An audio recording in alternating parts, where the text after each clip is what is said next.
When I think about my favorite games from the GameCube era, my mind instantly jumps to Super Monkey Ball. While there were other innovative games on the GameCube that greatly impacted me and that I think are fantastic pieces of media, Super Monkey Ball is a franchise that I instantly associate with this ambitious and creative era of gaming. Super Monkey Ball 1 and 2 are incredibly replayable and challenging games that I still play regularly. So, when SEGA announced that these games were getting a new, shiny remake for modern consoles, I got extremely excited. Up until this point, the series has really struggled to match the level of quality that we saw in those first two titles. We had games that were ambitious, games that were gimmicky but had good ideas, and games that struggled to really understand what made this series successful to begin with. The most recent entry we received was Banana Blitz HD in 2019, which did improve on its source material in a number of ways, but sadly still wasn't the return to form that fans were hoping for. However, Super Monkey Ball Banana Mania is a remake of the two most beloved games in the series, but that also means that it has a very high bar to clear. So, does Super Monkey Ball Banana Mania succeed at modernizing these classic games? Well, before we discuss how Banana Mania approaches the task of remaking them, I want to talk about what exactly makes Super Monkey Ball 1 and 2 such beloved games all these years later. Super Monkey Ball is a very simple game, but its genius is within its simplicity. Super Monkey Ball is controlled exclusively with the analog stick, tilting it to move your monkey around the stage. This makes Monkey Ball extremely easy to pick up, but its physics and mechanics are deceptively deep, and the game has an incredibly high skill ceiling. This is also complemented by the level design, which is where Super Monkey Ball 1 and 2 truly shine. Monkey Ball 1's level design is much more straightforward, with levels that are easier to understand at first glance, but are difficult to actually complete. It also has this motif where you'll encounter the same level but tweaked for each difficulty. So a relatively easy level turns into a moderately challenging one into a really challenging one, which makes the game's levels feel cohesive and intentionally designed. Super Monkey Ball 2 has much more experimental and inventive levels with lots of unique gimmicks and ideas that often result in really unique levels with really clever solutions. Not all of these gimmicks lead to fun levels, but the vast majority of them are really creative and challenge your puzzle solving skills and reflexes. Many of the levels in these games feature additional goals too that are much more challenging to get to, but they allow you to skip levels. But the best part is that the physics allow you to beat stages in ways that the developers didn't even intend. You could beat obstacle this way, or you could beat it the real way. This is what makes Super Monkey Ball 1, 2, and Deluxe so captivating. Pairing responsive movement with challenging and creative level design really keeps you coming back over and over again. These games also contained a variety of really fun multiplayer party games that stood apart from the main game and were really fun in their own right. So, remaking this is certainly no easy feat, especially with 20 years of nostalgia and high expectations to meet. With all of this said, does Banana Mania accomplish its goal of bringing Super Monkey Ball back into the modern era? Super Monkey Ball Banana Mania is a game that feels like it was developed by fans. By this, I don't mean that it feels amateurish or unofficial, but instead that the designers very clearly understand what made these original games work so well, and what captivated so many fans 20 years ago. Banana Mania is very clearly paying homage to those classic games while sprinkling in some of its own ideas. The physics are not one-to-one, so all of the skips that you used to pull off in the originals may not work here. However, most of the strategies that I used in the previous games also worked in this game. I did notice that your monkeys accelerate faster, which isn't as much of an adjustment as it may seem like it would be. The physics engine and controls in this game work rather well, and for the most part, I always felt like I was in complete control of my character, and that any fallouts were my fault. The only beef I have with the controls involves the new camera system. You see, you can actually change the camera angle in the main game, which is a cool idea, but unfortunately, I found this to cause my controls to be a little wonky. I think it's definitely harder to turn tightly in this game than it was in the originals, which took some getting used to. I also found it to be more difficult to manipulate the camera when the camera controls are off, which led me to turn the controls off, then on to swing the camera around, then back off to continue, which isn't super intuitive. With that being said though, the new physics make these levels feel fresh, and finding new strategies for levels that I used to breeze past was really fun. Banana Mania really excels at nailing the fundamentals of these original games, even if it doesn't feel exactly like its source material. So, recapturing the feel of those original games and satisfying fans of the originals like me is great, but Banana Mania is also aimed to create new fans of the series as well. However, the original games were really challenging, and sometimes they were almost discouragingly difficult for some players. So, making these original games more accessible to newcomers without oversimplifying them was definitely a crucial aspect. Banana Mania features a robust selection of options to make the game more accessible for players who may have found the originals dauntingly challenging or difficult to control. One of the best decisions that Banana Mania made, in my opinion, was to get rid of the live system completely. Super Monkey Ball 2's story mode didn't have lives either, which has made it the ideal mode for speedrunning and casual playthroughs alike. This also encourages more risky, experimental play rather than cautious, risk-averse gameplay, which speeds up the pace of the game and makes it more fun to try new strategies and beat levels in new ways. In the original games, you can unlock extra stages if you beat a set of stages without losing a life or continue in challenge mode. However, since Banana Mania has done away with lives, they've made these extra stages more attainable for lots of new players. Banana Mania now allows you to play the extra stages if you beat the set of levels without using the helper mode, which is a good decision that rewards players who are persistent but doesn't force them to have to restart after minor mistakes. The helper mode is a great set of options to make the game more accessible to new players in a number of ways. You can double your time limit for stages that are giving you trouble, slow down time to increase your window to correct mistakes, and show the path to the goal.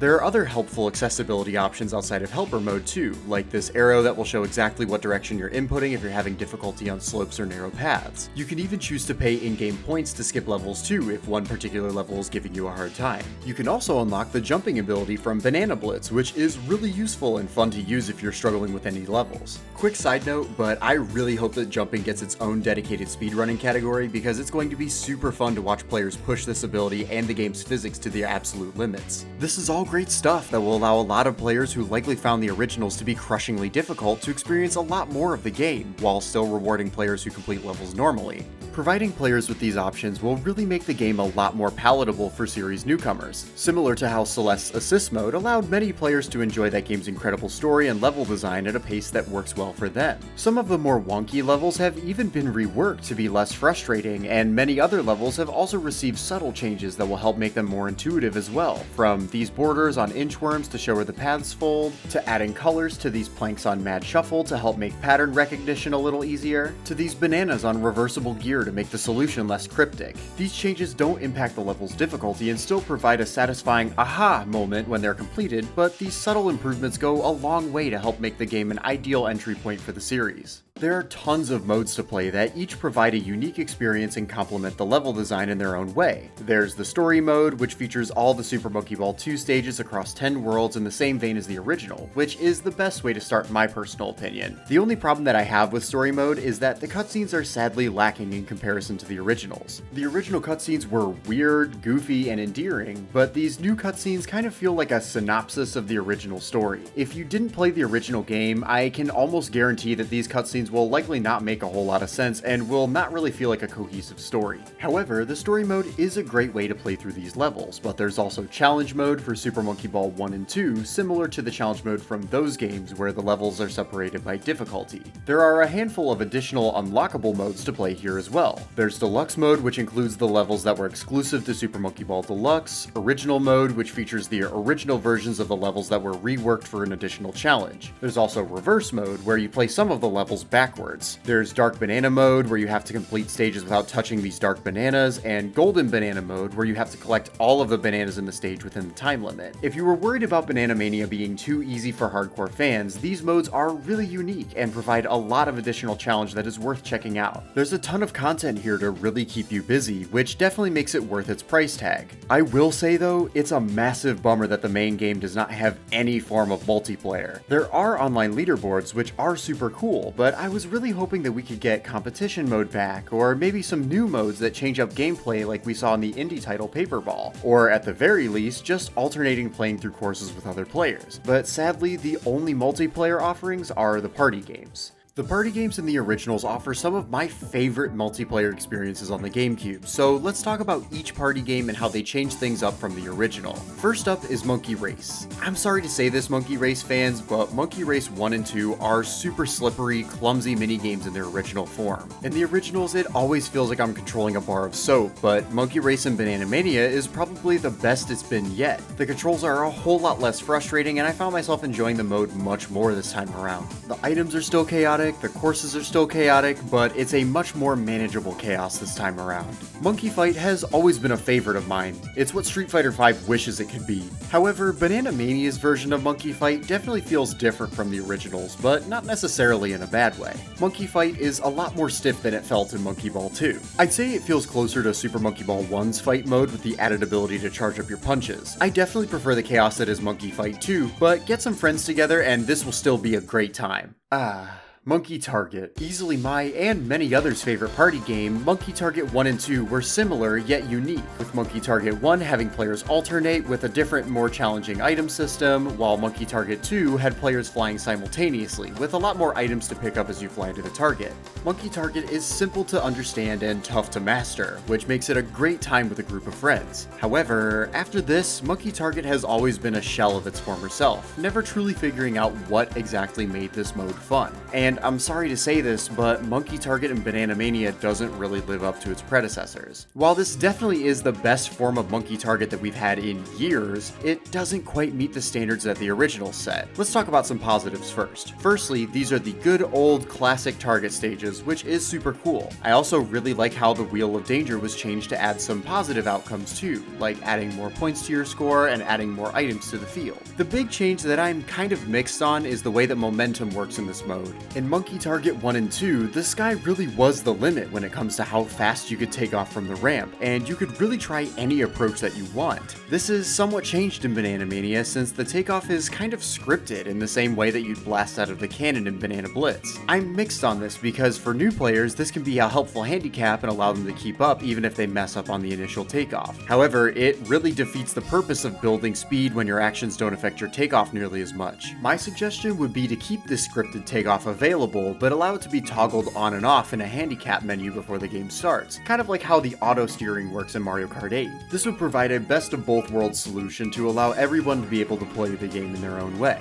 The controls are fine too, but they will definitely take some getting used to if you're accustomed to the originals, and they don't allow for a dynamic movement and intuitive speed control like before. Overall, this is definitely the best rendition of Monkey Target that we've gotten since Deluxe, but unfortunately its current state is a bit watered down and doesn't feel nearly as good as the originals do. Okay, how about some positivity? Monkey Bowling and Monkey Billiards are just as good, if not better, than their original counterparts. Monkey Bowling no longer features character-specific stats, but it's still really simple and fun to control. Monkey Billiards is great too, including some helpful arrows that will show which way your shot will send the other pool balls. This is all great stuff. Monkey Golf does feature Monkey Golf 1 and 2, but it's pretty much the same as before, so what you see is what you get with this one. Now, Monkey Boat was a really weird party game in the originals, and it's weird here too. The controls are more intuitive, however, they're flipped now. So, in the original, you press left to go right and right to go left, similarly to how you'd paddle a boat. However, in Banana Mania's version of this party game, you paddle left to go left and right to go right. This really messed me up at first, but once I got the hang of things, this control scheme wound up feeling slightly better than the original. This mode is chaotic and fun, and is worth giving a try. Monkey Shot is a great mode in Super Monkey Ball 2, and it's great here too. The controls feel intuitive, the aim assist is a nice touch as well. If you haven't played Monkey Shot before, it's definitely worth checking out as it provides some brief but fun on-rails shooting gameplay. However, play this one with the vocals off because otherwise you'll be hearing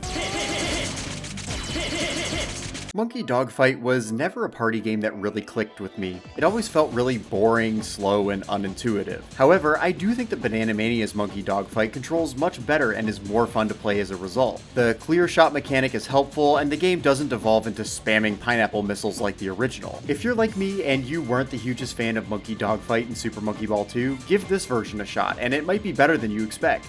Monkey Soccer is super fun, just like its source material. Banana Mania strips away the team formations, which never really felt like they mattered anyways, and just provides some simple, dumb fun that is totally worth checking out. Monkey Baseball. Oh no, Monkey Baseball. Unfortunately, Monkey Baseball is significantly worse than its predecessor. I don't know what it is about Monkey Baseball and Banana Mania, but man, they have you batting with a foam board here. Seriously, I rarely ever got the ball to go anywhere while batting, no matter how hard I tried. I think I was only able to get the ball into a pocket once, which is sad for a mode that used to be much more intuitive. You can completely skip over this one. And finally, Monkey Tennis. It's pretty much the same as it was in the original. It's fine. Overall, the majority of these party games are really fun with friends, and some of them outdo their source material. It's a shame that Monkey Target really missed the mark, because it truly is the most iconic party game in the series. However, don't let that discourage you, there's still lots of fun to be had in the party games. Super Monkey Ball Banana Mania is filled with a competitive amount of content. There are so many modes in this game, so many great ways to replay these classic levels that you will definitely get your money's worth out of this game if you're a completionist. The game also features in-game points that you earn from clearing levels and completing missions, which you can use in the shop to purchase additional modes, characters, and customization pieces for your monkeys. The customization is such a neat feature that puts a dumb grin on my face every time I'm in this menu. However, I do wish that the customization was more robust and that there were more unique options for hats, shirts, etc. Hopefully this game will be supported with updates because new customization pieces will likely keep me coming back. There are also additional unlockable characters too, like Jam and Jet, who first appeared in Super Monkey Ball Step and Roll and 3D respectively.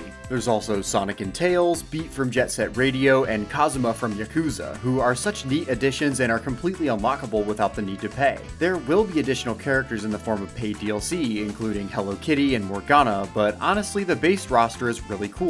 I really hope that more SEGA icons can make it into Banana Mania as unlockable characters, like Knights and Amigo. Also, if you got the digital deluxe version, you can play as SEGA consoles, which looks so goofy and I love every second they're on screen. The biggest bummer here is that these unlockable characters are only playable in the main mode, not the party games. With that being said though, these unlockables add a ton of incentive for players to try every mode and beat every stage. Super Monkey Ball Banana Mania is filled to the brim with charm and personality. I personally think the team nailed the aesthetics of this game as well. The original backgrounds now look really pretty and lively, and these settings were transferred really nicely into the series' new art style. The old art style with Gongon's Comic Sans t-shirt will always hold a special place in my heart, but I honestly think the newer, more cutesy and bubbly art style fits really well, and I'm impressed with how well the original art direction was kept intact. The new music is a little hit or miss for me though. Some tracks, like Space Colony, feel like club remixes of the originals, which I like a whole lot.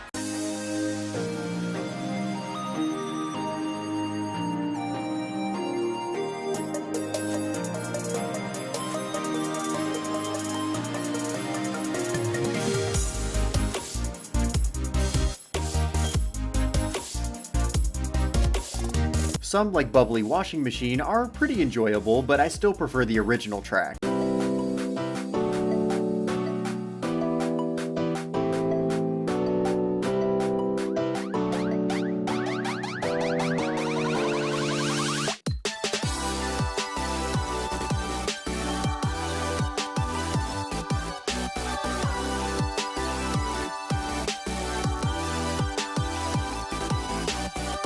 And some tracks, like Jungle Island, just feel a little generic and forgettable.